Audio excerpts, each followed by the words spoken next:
토트넘과 맨체스터 시티의 중요한 맞대결을 앞두고 토트넘 팬들은 깜짝 놀랄 수밖에 없었다. 손흥민이 선발 라인업에서 제외되고 벤치에서 경기를 시작했기 때문이다. 안지 포스테코글루 감독의 예상치 못한 결정이었다. 토트넘은 공격과 창의성에서 손흥민에게 크게 의존하는 팀이다. 그런데 이렇게 중요한 경기에서 손흥민을 벤치에 두다니? 이는 수많은 질문을 불러 일으켰다. 포스테코글루 감독은 어떤 특별한 전술을 준비한 것일까? 아니면 손흥민이 체력적인 문제를 안고 있는 것일까? 한편 반대편에서는 펩 과르디올라 감독이 토트넘의 라인업을 확인한 순간 미소를 감추지 못했다.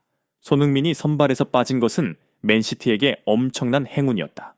누구나 알다시피 손흥민은 맨시티의 공포의 대상이었다.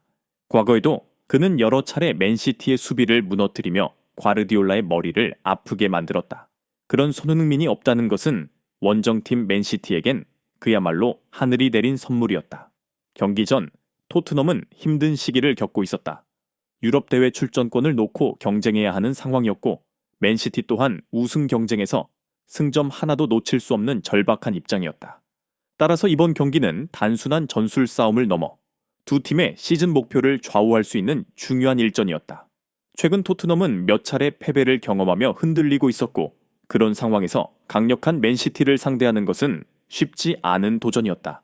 이런 배경 속에서 손흥민의 결장은 토트넘 팬들에게 커다란 불안감을 안겨주었다. 손흥민 없이 토트넘은 어떻게 싸울 것인가? 다른 선수들이 그의 빈자리를 메울 수 있을까?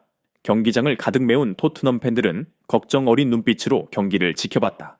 그리고 이들의 불안은 현실이 되었다. 맨시티 압도. 손흥민 없는 토트넘은 길을 잃다. 손흥민이 없는 토트넘은 전혀 힘을 쓰지 못했다. 경기 초반부터 맨시티는 완벽히 경기를 장악했고 토트넘은 수비에 몰릴 수밖에 없었다.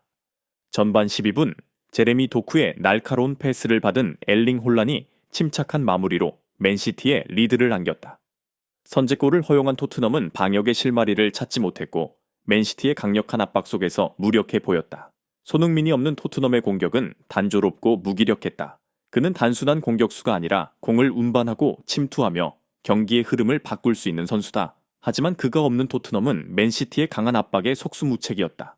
중원에서 볼이 끊기기 일쑤였고 공격 전개는 맨시티 수비에 손쉽게 차단당했다. 경기장 곳곳에서 토트넘 팬들의 탄식이 터져나왔다. 그들은 한 목소리로 손흥민의 이름을 외쳤다. 이는 단순한 응원이 아니었다. 토트넘이 손흥민 없이 경기를 풀어나갈 수 없다는 사실을 모두가 깨닫고 있었기 때문이다. 벤치에 앉아있는 손흥민을 바라보는 팬들의 표정은 점점 더 초조해졌다. 경기장은 침울한 분위기에 휩싸였고 그라운드 위의 선수들은 방향을 잃은 듯했다. 포스테코글루 감독도 자신의 결정이 잘못됐음을 깨닫기 시작했다. 그의 원래 계획은 손흥민 없이도 경기를 주도하는 것이었지만 현실은 그를 배신했다. 팀은 어떠한 창의적인 움직임도 보여주지 못했고 공격진은 완전히 무력했다. 결국 그는 더 이상 기다릴 수 없었다. 그리고 마침내 결단을 내렸다. 손흥민 투입, 경기의 흐름이 바뀌다 후반 60분 토트넘은 여전히 답을 찾지 못하고 있었다. 그때 손흥민이 몸을 풀기 위해 자리에서 일어났다. 경기장은 일순간 들끓기 시작했다. 팬들은 열광적인 환호를 보냈고 마치 경기에 새로운 막이 열리는 듯한 느낌이 감돌았다. 손흥민이 투입되자 경기 양상이 급격히 변했다. 그의 등장과 함께 토트넘의 공격은 날카로워졌고 역습이 살아났다. 손흥민은 단 몇 분 만에 자신의 클래스를 증명했다. 손흥민은 특유의 드리블로 맨시티 수비진을 흔들어 놓았다. 중앙에서 공을 잡은 그는 앞에 루벤 디아스와 마누엘 아칸지가 버티고 있었음에도 조금의 주저함도 없었다.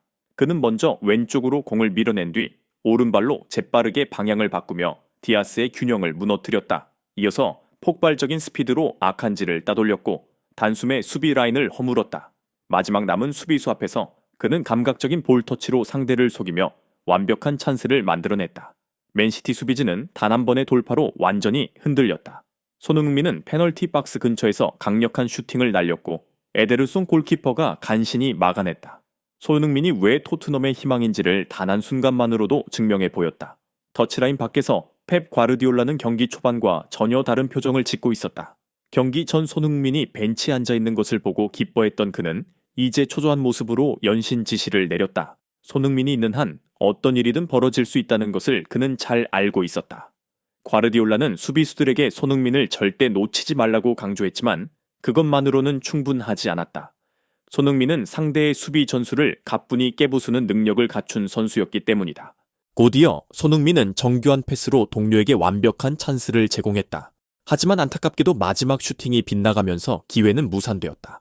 손흥민은 공을 찬 동료를 바라보며 안타까운 표정을 지었다. 그는 가장 어려운 작업을 해냈지만 마무리는 동료들이 하지 못했다. 이런 결정적인 순간들을 놓치는 것이 강팀과 그렇지 않은 팀의 차이였다. 토트넘이 더 높은 곳을 바라보려면 이런 실수를 줄여야 했다. 손흥민의 존재는 토트넘의 공격을 더욱 날카롭게 만들었을 뿐만 아니라 맨시티 수비진이 이전처럼 라인을 끌어올리지 못하게 만들었다. 그의 영향력 덕분에 토트넘은 경기 막판 더욱 강하게 방역할 수 있었다. 옵타의 통계에 따르면 손흥민이 투입된 이후 토트넘은 총 9개의 슈팅을 기록했다. 이는 그가 들어오기 전 단 2개의 슈팅과 비교하면 엄청난 차이다. 또한 토트넘의 공격 전개 속도는 40% 증가했으며 기대 득점 XG 수치는 0.09에서 1.06으로 급상승했다. 이 모든 것이 손흥민이 토트넘의 심장임을 증명하는 데이터였다. 이러한 활약은 전 세계 축구 전설들을 떠올리게 만든다. 만약 손흥민이 더 강한 팀에서 뛰었다면 그는 크리스티아누 호날두가 레알 마드리드에서, 리오넬 메시가 바르셀로나에서 그랬던 것처럼 팀의 중심이 될 수 있었을까? 호날두가 혼자서도 빅매치의 흐름을 바꾸었던 것처럼 손흥민 역시 토트넘에서 비슷한 역할을 수행하고 있다. 단 하나의 차이점은 그가 우승을 함께 도전할 강력한 동료들을 갖추지 못했다는 점이다. 손흥민이 세계 정상급 선수의 자질을 갖췄다는 사실은 부정할 수 없다. 그의 속도, 기술, 날카로운 마무리 능력, 그리고 결정적인 순간에 빛을 발하는 재능은 모두 월드클래스다. 아스널의 전설 티에리 앙리는 손흥민은 위대한 선수가 될 모든 자질을 갖추고 있다. 단지 그를 뒷받침해줄 수준급 동료들이 부족할 뿐이다. 라고 평가했다. 손흥민은 최선을 다했지만 혼자서 경기 결과를 바꾸기는 어려웠다.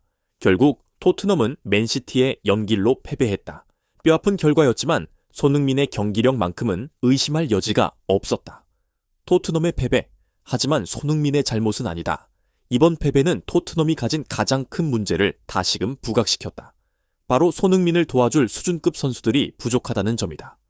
맨체스터 시티는 전 포지션에서 세계적인 선수들을 보유한 반면 토트넘은 손흥민 한 명에게만 의존하는 모습이었다. 강팀이라면 절대 해서는 안 될 운영 방식이었다. 이와 같은 현실은 리버풀과 비교했을 때 더욱 명확해진다.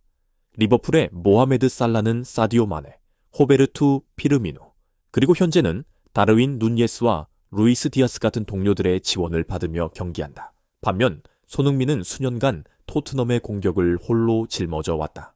그러나 그에게는 살라가 누리는 같은 수준의 지원이 없었다. 개인 기량만 놓고 보면 손흥민은 살라와 비교해도 손색이 없다. 둘 다 프리미어리그에서 득점왕을 차지했으며 득점과 어시스트 모두에서 뛰어난 능력을 보유하고 있다. 하지만 살라는 리버풀과 함께 챔피언스리그와 프리미어리그 트로피를 들어 올린 반면 손흥민의 토트넘은 아직도 단 하나의 빅 트로피조차 획득하지 못했다. 토트넘은 더 이상 손흥민의 재능을 낭비해서는 안 된다. 진정으로 강팀이 되기를 원한다면 이적 시장에서 확실한 변화화를 가져와야 한다. 손흥민을 도와줄 월드클래스 선수들을 영입하지 않는 한 토트넘은 제자리 걸음을 반복할 것이며 손흥민은 계속해서 강팀을 상대로 혼자 싸워야 할 것이다. 손흥민, 토트넘의 절대적인 핵심 경기 후 축구 레전드 게리 리네커는 토트넘은 손흥민을 중심으로 강한 팀을 구축해야 한다. 그가 혼자 모든 것을 해낼 수는 없다 라고 강조했다.